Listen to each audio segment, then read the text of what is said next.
Você é muito bem-vindo, obrigado por sua presença, por sua conexão. Quero desejar a você um sábado maravilhoso, abençoado, um feliz sábado. Que bom que você está aí. Nós vamos continuar hoje esta série daquilo que já tem sido apresentado aqui, aquilo que Jesus desfaria, aquilo que Ele desconstruiria. E a ideia é que Deus precisa desfazer algumas coisas em nós, em nossa vida, para que a nossa experiência com Ele, para que a nossa espiritualidade, para que a vida espiritual seja extraordinária, seja uma vida de fato diferente, que o cristianismo transforme de fato a nossa vida. Nós já aprendemos algumas importantes lições desse sentido, né? Eu me lembro que já foi mencionado aqui que Cristo precisa desfazer o nosso orgulho espiritual, por exemplo.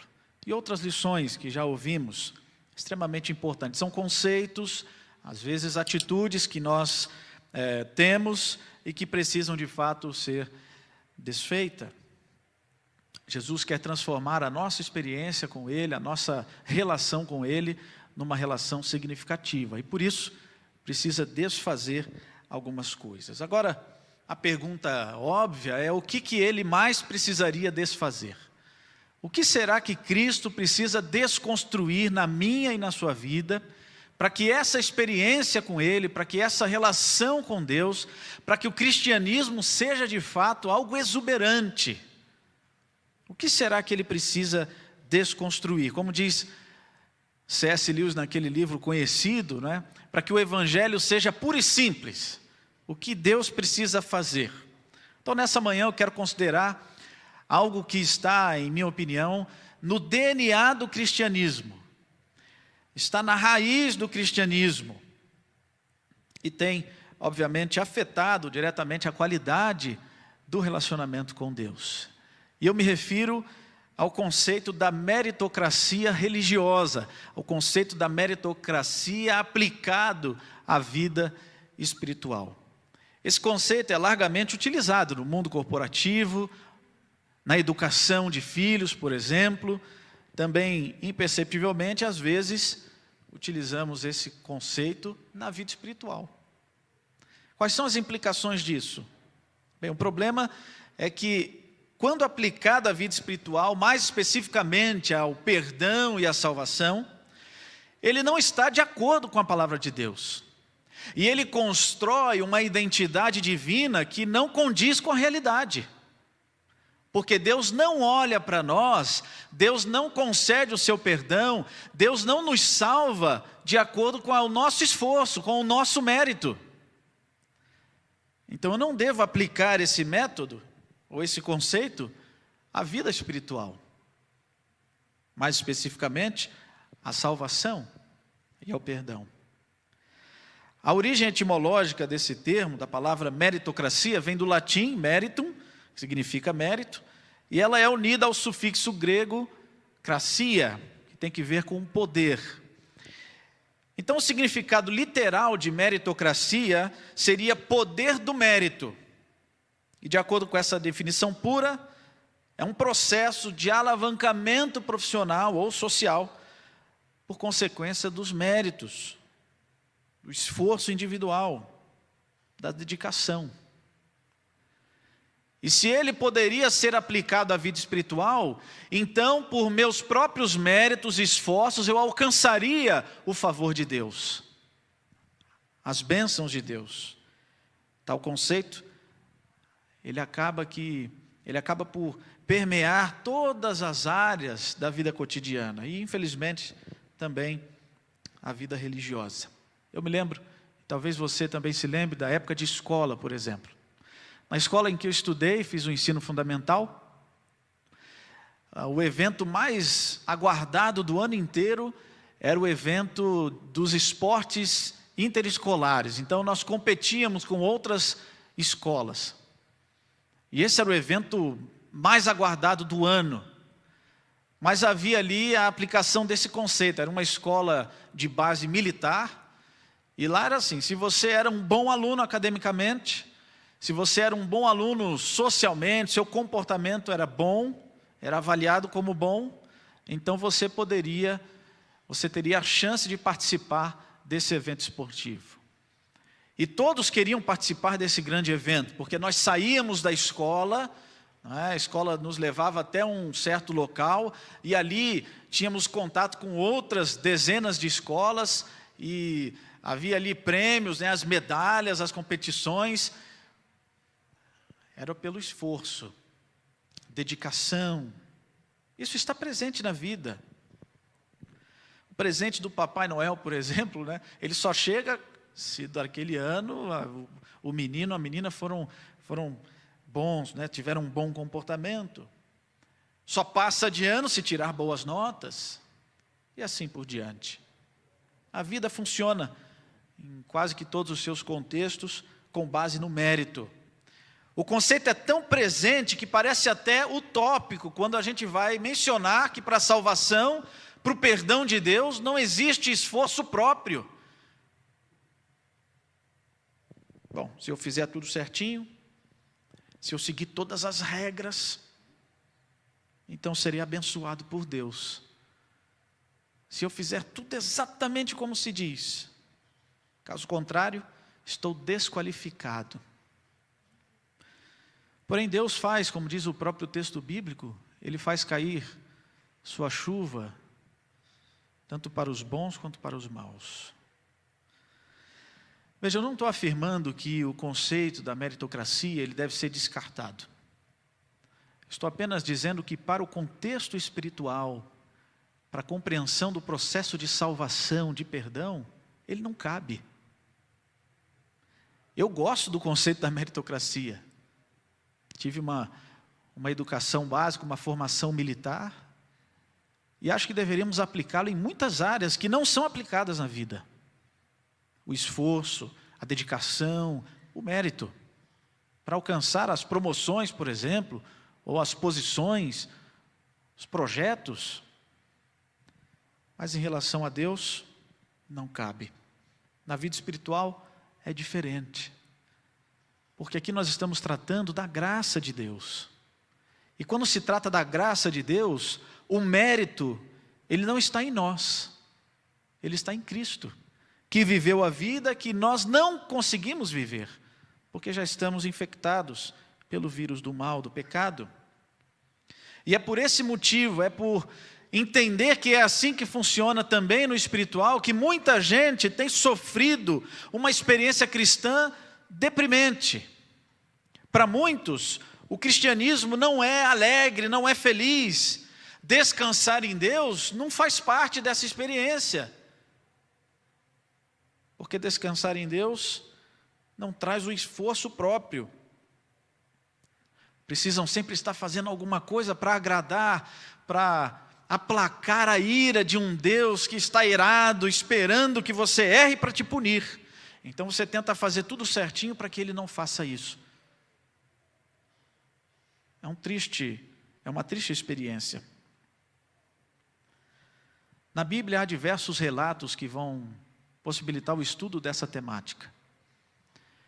Mas mediante as minhas leituras, considerações, há um livro na Bíblia que fala bem ao coração nesse sentido. É uma história, talvez uma das mais conhecidas do Antigo Testamento, é o livro de Jó.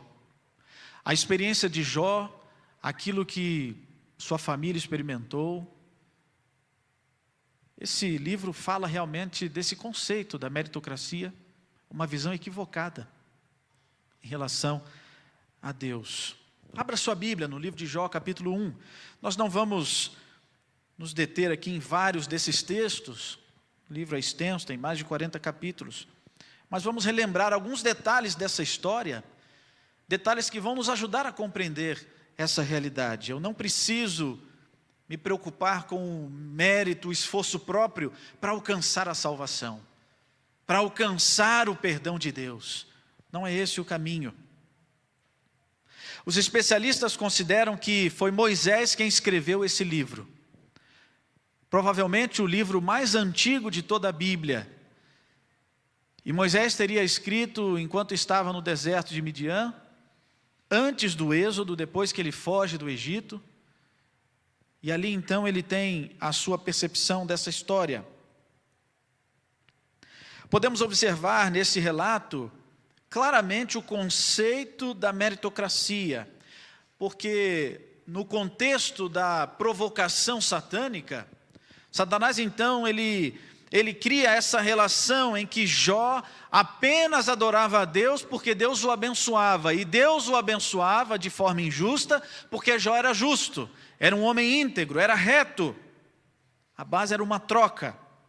Ele era de fato um homem íntegro, mas segundo o inimigo, era para obter o favor de Deus. Então eu dou tudo o que tenho a Deus para que Ele me conceda em dobro. Eu sigo todas as regras de Deus para que Ele me abençoe. A base de troca, um comércio espúrio com Deus. Mas é em cada um dos discursos dos amigos de Jó que nós vemos esse conceito mais enraizado. E nós vamos perceber que esse conceito constrói uma identidade divina equivocada.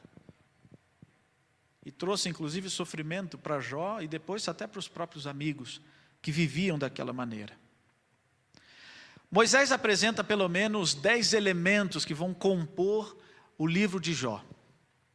E eu fiz questão de trazer os elementos aqui, porque eles têm um interessante paralelo que a gente pode construir com a nossa relação com Deus, com o Evangelho. Veja que interessante, os 10 elementos, ele fala do contraste entre prosperidade e degradação, a ocorrência repentina da calamidade. Isso acontece contigo, de repente tudo está bem de um dia para o outro, um diagnóstico desfavorável, um acidente, a ocorrência repentina da calamidade. O problema da filosofia do sofrimento, o tema que nós vamos abordar aqui, estamos abordando. Como entendemos esse conceito do sofrimento? A crueldade dos amigos de Jó, queridos, às vezes nós também sofremos dessa maneira. Pessoas que de repente aguardávamos delas palavras de consolo, de ânimo, mas vem ali uma repreensão dura. Ainda vai compor o texto, a graduação confiante em Deus, o crescimento da confiança em Deus, a dramática aparição de Deus para Jó, o arrependimento de Jó, a humilhação dos amigos que estavam equivocados e, por fim, a restauração de Jó. Esse é um paralelo da vida espiritual do cristão. No momento tudo está bom e, de repente, vem uma calamidade. E em meio à calamidade nós enfrentamos o problema de entender o sofrimento. Muitas vezes também enfrentamos o problema da palavra dita fora de tempo por algum amigo. E aí o desânimo profundo que nos abate. Dentro desse contexto, pela misericórdia de Deus, uma volta à confiança em Deus. E aí Deus se revela de forma dramática. O arrependimento, a correção de Deus diante da humanidade e a nossa restauração final. Esse é um perfeito paralelo. O livro é considerado por muitos eruditos, teólogos, como sendo talvez o livro mais importante ou mais repleto de informações sobre Deus. Se você quer saber quem Deus é, um dos textos da Bíblia que vão tratar desse assunto de forma mais clara é o texto do livro de Jó. Porque aqui nós entendemos o caráter de Deus. Aqui nós percebemos que nesse mundo de pecado, o sofrimento não é causado por Deus. Aqui nós entendemos que há um inimigo que tenta destruir a criação de Deus, para atingir a Deus. E às vezes, lhe é permitido fazer algumas coisas, porque o foco de Deus não está nessa vida temporária. O foco de Deus está na eternidade. No livro, Jó é tentado a duvidar do amor de Deus. Querido amigo, eu e você diariamente somos tentados a duvidar desse amor. Diante das lutas da vida, dos dissabores, muitas vezes nos assalta um pensamento de que Deus não nos ama por estar permitindo aquilo ali. Os amigos interpretam erroneamente o caráter de Deus, Satanás tenta impugnar a Deus, e somente no final do livro Deus se revela. Mas a revelação de Deus é de forma tão extraordinária, magnificente, que Jó é levado a fazer uma das declarações mais belas da palavra de Deus. Lá no capítulo 42, verso 5, ele vai dizer: agora os meus olhos te veem. Agora os meus olhos te veem. E só pôde ver a Deus depois que passou pelo sofrimento. Depois que entendeu que fazemos parte de um grande conflito. E que a nossa decisão de permanecer firme ao lado de Deus é que vai fazer a diferença. O fato é que Jó não estava ciente das intrigas de Satanás contra ele. Nem Jó, nem os seus amigos estavam cientes. E acreditavam nessa teologia retributiva. Um conceito que perdura, infelizmente, até os dias de hoje. O sofrimento dentro dessa teologia retributiva diz assim: o sofrimento é sempre um castigo de Deus por algum pecado cometido e não confessado. Então, se você está sofrendo, segundo essa teologia, Deus está castigando você porque você cometeu um erro, um deslize, um pecado consciente que seja. Então Deus é pintado como um tirano realmente, que pune aquele que não cumpre com aquilo que ele quer. Um retrato pintado pelo próprio inimigo. Infelizmente, muitos ainda hoje acreditam dessa maneira. Nessa filosofia do sofrimento, apresentada principalmente pelos amigos de Jó, nós vemos, por assim dizer, as raízes da meritocracia aplicada à vida religiosa. Afinal, Jó fez alguma coisa para merecer o que estava acontecendo com ele. Se tal conceito fosse verdadeiro, se isso de fato fosse verdade, o próprio Deus estaria enganado. Observe aí no capítulo 1 de Jó, o verso 1, não foi o próprio Deus quem disse, entre aspas, porque a inspiração é divina, não é? Mas ali no verso 8 do capítulo 1, olha o que diz o texto: perguntou ainda o Senhor a Satanás: observaste o meu servo Jó? Porque ninguém há na terra semelhante a ele, homem íntegro, homem reto, temente a Deus, e que se desvia do mal. O próprio Deus apresenta as qualificações de Jó. Esse era um homem que merecia tudo de bom, se o conceito da meritocracia fosse verdadeiro aqui, aplicado à vida espiritual. Era um homem reto, um homem íntegro, se desviava do mal, fazia tudo certinho. O texto ainda nos ensina que Jó oferecia sacrifícios por ele, por sua família, por seus filhos, caso os seus filhos tivessem cometido algum pecado, para garantir o perdão. Era um homem que buscava a Deus, um homem que ajudava as pessoas, um homem que compartilhava das bênçãos. Era um modelo, um exemplo. Deus então estaria enganado se realmente Jó estava recebendo aquilo por merecer. Foi o próprio acusador quem lançou as bases desse pensamento meritocrata em relação a essa comunhão entre Deus e Jó. O verso 9 e o verso 10 vão falar exatamente isso, porque olha o que ele diz aqui: então respondeu Satanás ao Senhor: porventura Jó, sem motivo, porque o termo debalde tem essa ideia aqui, porventura Jó sem motivo, sem segundas intenções, teme a Deus? Acaso não o cercaste e concebe a ele, a sua casa e a tudo quanto tem? A obra das suas mãos abençoaste e os seus bens se multiplicaram na terra? Será que realmente ele te segue porque isso é o certo a se fazer? Ou será que há intenções por trás disso aqui? Amigos, essa é uma acusação muito grave, muito séria. E se observarmos realmente o nosso coração, se pensarmos, fizermos uma autoavaliação sobre isso, é bastante interessante. Será que seguimos a Deus por aquilo que Ele pode nos oferecer? Será que seguimos a Deus talvez porque Ele prometeu uma eternidade? Porque talvez exista esse conceito de que com Deus somos mais que vencedores, e de fato somos, mas isso não significa ausência de problemas.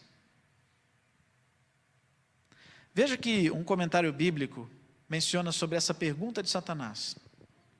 Comentário bíblico adventista, no volume 2, ele vai dizer o seguinte: Satanás insinuou que Jó servia a Deus por motivos egoístas, pelo ganho material que Deus permitia que ele acumulasse como estímulo e recompensa pelo seu serviço. Ele tentou negar que a verdadeira religião emana do amor e de uma apreciação inteligente do caráter de Deus. Que os verdadeiros adoradores amam a religião por causa da própria religião e não da recompensa dela.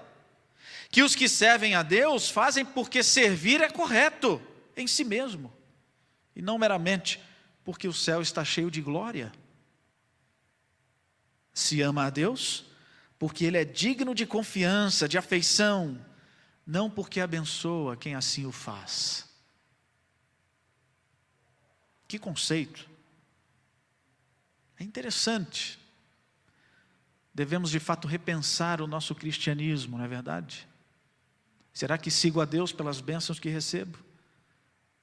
Se esse for o caso, o cristianismo seria muito frágil, porque a partir do momento que uma batalha surgir, que uma dificuldade, que um problema, que um desafio, então deixamos de seguir. No capítulo 2 do livro, os amigos de Jó aparecem para condoer-se dele, de seu sofrimento. E o texto menciona uma postura interessante, que à primeira leitura parece ser uma postura assim amigável. Eles guardam silêncio, uma atitude de sofrimento do amigo. Eles ficam aguardando silêncio. Talvez uma tradição de que enquanto aquele que estava sofrendo não falasse nada, não era permitido então falar. E eles estavam ali em silêncio, aguardando. Na psicologia aplicada, e eu vou me aventurar aqui a falar disso, estou com uma psicóloga muito conhecida nossa aqui, mas na psicologia há um ensino de que, pelo menos aplicado ao ministério pastoral, de que quando você visita alguém que está em sofrimento, especialmente quando houve uma perda, não há discurso. Você não vai ali para fazer um sermão. Você chega ali, às vezes em absoluto silêncio, apenas para demonstrar o seu apoio. Se esse fosse o caso aqui com os amigos de Jó, estaria tudo perfeito. Mas pelo contexto do livro, entendemos que a intenção deles não era essa. Talvez inicialmente ali, vendo a aflição de Jó, como o texto diz, rasgando os seus mantos, mas eles estavam aguardando a oportunidade de falar e de demonstrar ali o seu achismo. Olha o que diz o verso 11, os versos 11 a 13 do capítulo 2. Abra aí a sua Bíblia, Jó capítulo 2, verso 11 em diante. Ouvindo, pois, 3 amigos de Jó todo este mal que lhe sobreviera, chegaram cada um do seu lugar. Elifaz, o temanita, Bildade, o suíta, e Zofar, o naamatita. E combinaram ir juntamente, condoer-se dele e consolá-lo. Levantando eles de longe os olhos e não reconhecendo, ergueram a voz e choraram. E cada um, rasgando o seu manto, lançava pó ao ar sobre a cabeça. Sentaram-se com ele na terra 7 dias e 7 noites, e nenhum lhe dizia palavra alguma, pois viam que a dor era muito grande. Que postura louvável, não é? Condoer-se do sofrimento do amigo. Nós devemos, como verdadeiros cristãos, também praticar isso aqui. Quando um amigo está sofrendo, podemos sofrer junto, compartilhar daquele sofrimento, chorar junto. Essa é uma característica do verdadeiro cristão. Para os amigos de Jó, uma aparente louvável postura. O problema é que eles estavam apenas aguardando, como já mencionei, a oportunidade de falar. Então, depois desse tempo de silêncio, talvez um silêncio que ajudou com que formulassem suas conjecturas, diante de todo o sofrimento de Jó, diante das perdas, diante da dor emocional, diante da dor física, mergulhado naquela compreensão equivocada sobre Deus, Jó então explode em uma declaração aberta de desespero e amaldiçoa o próprio dia em que nasceu. Ao servir ali na clínica adventista Vida Natural, aqui no interior de São Paulo, por alguns meses, enquanto estive ali a trabalho, atendi muitas pessoas que procuravam o serviço da clínica. Muitas delas, inclusive, enfrentando um problema parecido com esse de Jó, uma depressão, um momento de tristeza profunda, talvez sem compreensão do porquê das coisas. Tanto Jó quanto aquelas pessoas, em determinado momento, literalmente olharam para as circunstâncias da vida, não compreendiam os motivos, não encontravam um motivo plausível para tudo aquilo e desejavam até mesmo morrer. Jó estava extravasando os sentimentos de uma alma sofredora que não compreendia as circunstâncias. E aí, nesse contexto, é então que, ao invés de compartilhar uma palavra de conforto, de consolo, os amigos começam a colocar ali aquilo que achavam. Com base nessa teologia da retribuição, Deus estava punindo porque Jó havia cometido algum erro. Ele merecia, segundo a ideia dos amigos. Elifaz é o primeiro. Nós não vamos mencionar todos os discursos aqui, mas apenas alguns pontos importantes. Elifaz é o primeiro amigo a falar. E para Elifaz, a pureza teológica, defender a honra de Deus, era mais importante do que consolar um amigo que estava sofrendo. Era mais ou menos como chegar perto desse amigo, dar aquele tapinha nas costas e dizer assim: olha, Deus sabe o que faz. Deus sabe o que faz. Jó, é muito fácil, não é? Falar, ser uma luz no mundo, falar das coisas boas de Deus, quando tudo está dando certo, né? Mas agora que você está sofrendo, por que você está tão preocupado com a justiça de Deus? Afinal, o mal só nos sobrevém quando merecemos. Esse foi o recado de Elifaz, em outras palavras. Queridos, quantas vezes nós também não nos pegamos exatamente pensando assim? Quantas vezes, quando nós olhamos para os problemas da vida, às vezes esses problemas que assaltam a nossa vida, e de repente começamos a pensar: meu Deus, por que está acontecendo isso comigo? O que foi que eu fiz para merecer? O que é que está impedindo a Deus de me abençoar? Quantas vezes, até num tom de brincadeira, a gente até menciona assim, quando algum projeto não dá certo, quando alguma coisa não acontece, deve ter algum pecado oculto aí, como se Deus estivesse ali, esperando o erro para punir. Esse não é o Deus da Bíblia, queridos. Esse não é o verdadeiro Deus.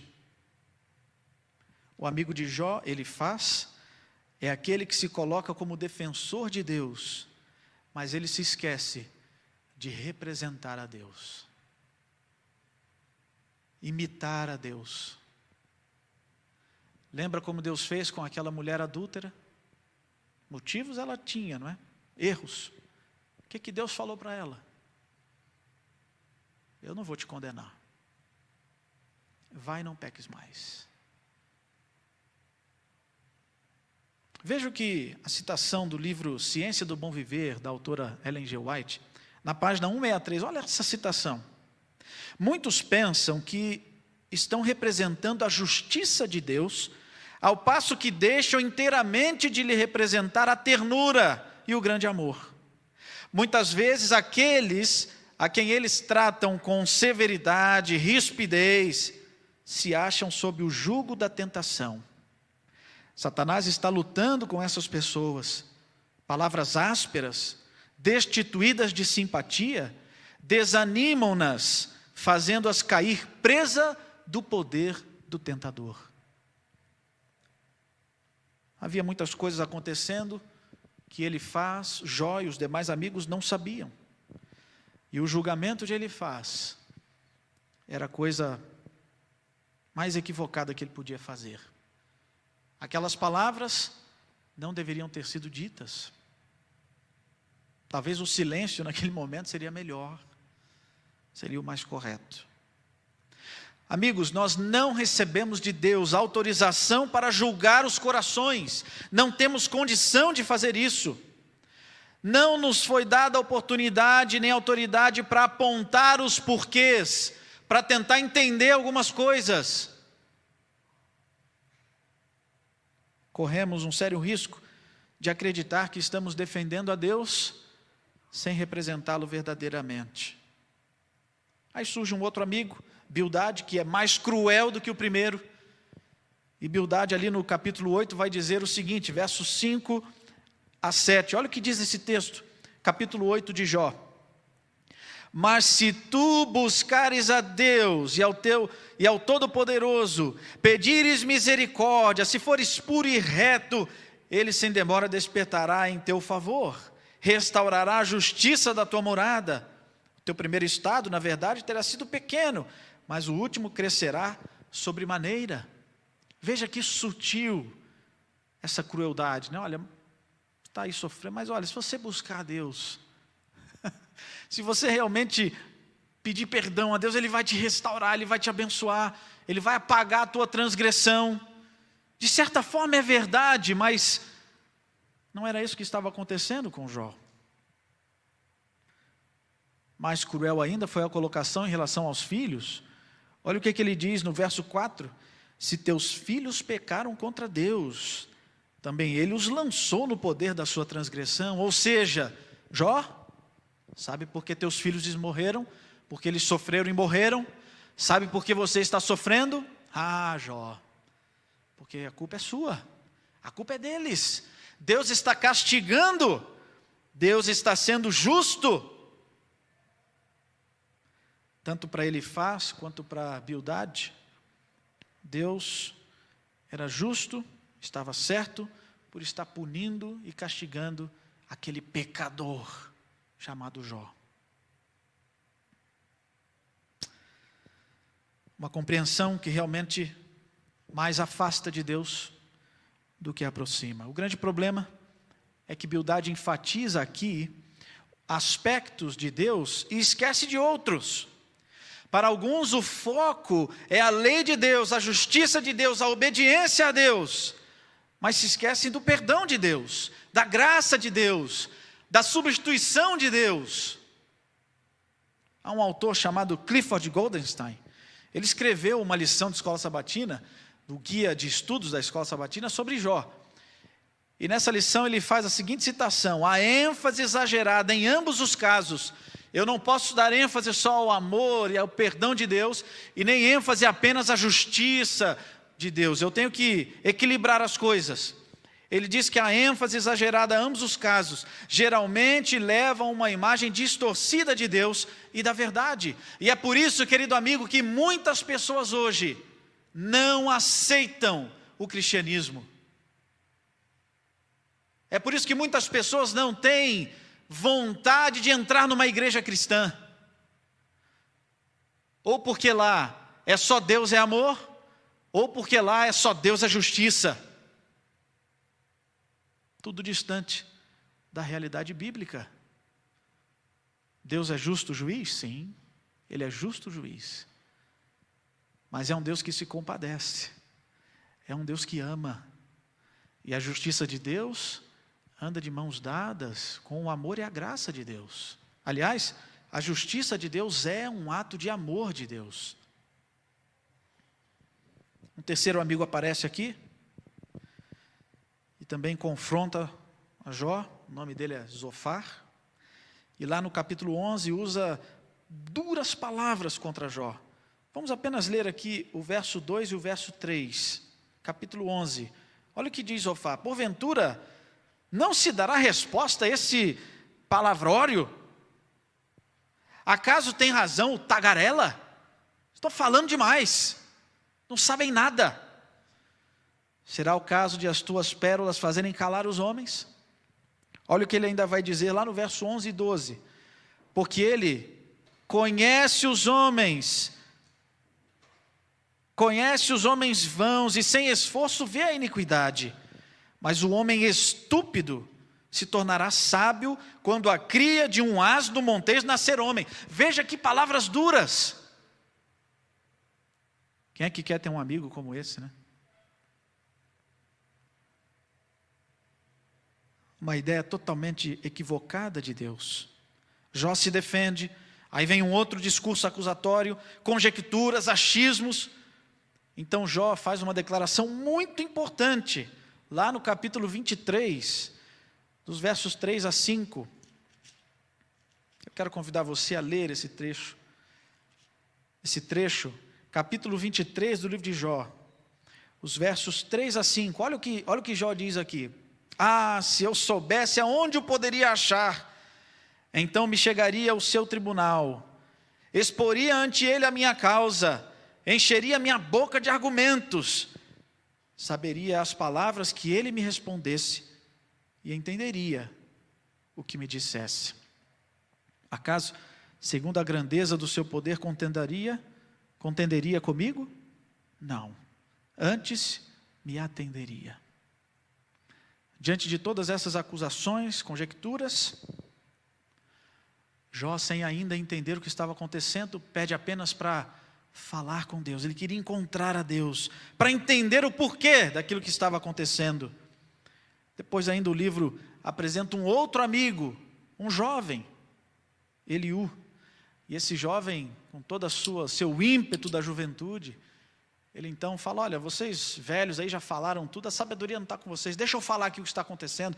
E mais uma vez repete a mesma ideia, de que Jó estava recebendo aquilo que merecia.